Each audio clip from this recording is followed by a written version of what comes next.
মহিলাদের মধ্যে breast cancer second most common cancer ভারতবর্ষে।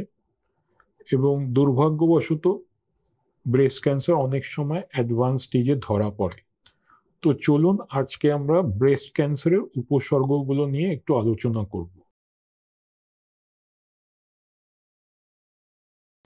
নমস্কার, আমি doctor Sandeep Ganguly, consultant medical oncologist, Apollo cancer hospital, Kolkata.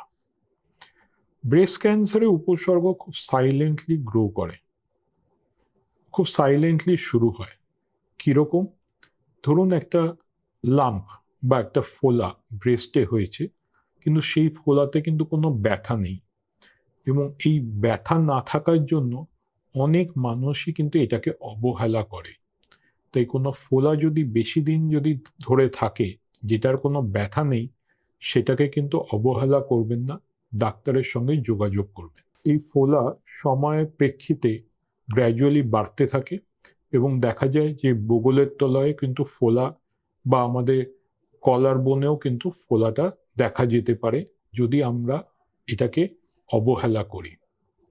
আরেকটা জিনিস হচ্ছে যে মহিলাদের যে স্তন, সেই নিপেলে কোনো পরিবর্তন, নিপেল হয়তো ভেতরে ঢুকে গেল, বা নিপেলটা হয়তো অ্যাবনর্মাল হয়ে গেল অন্য ব্রেস্টের থেকে, এগুলোও যদি হয়, এটাকে কিন্তু অবহেলা করবেন না। বা অনেক সময় দেখা গেছে যে নিপেল থেকে কোনো রক্ত বেরোচ্ছে, এটা যদি হয় শীঘ্রই কিন্তু আপনি আপনার ডাক্তারের সঙ্গে যোগাযোগ করবেন। এটা কিন্তু ক্যান্সারের জন্য হতে পারে। এবং আরেকটা জিনিস হচ্ছে, আমাদের মহিলাদের যে ব্রেস্ট আছে, তার চামড়ার পরিবর্তন। অনেক সময় দেখা গেছে যে এই চামড়াগুলো কুঁচকে যায় কমলা লেবুর খোসার মতো।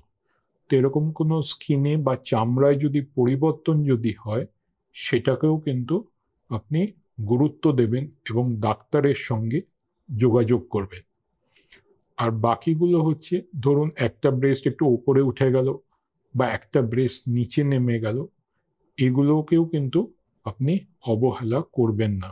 তাই সুস্থ থাকুন, সচেতন থাকুন।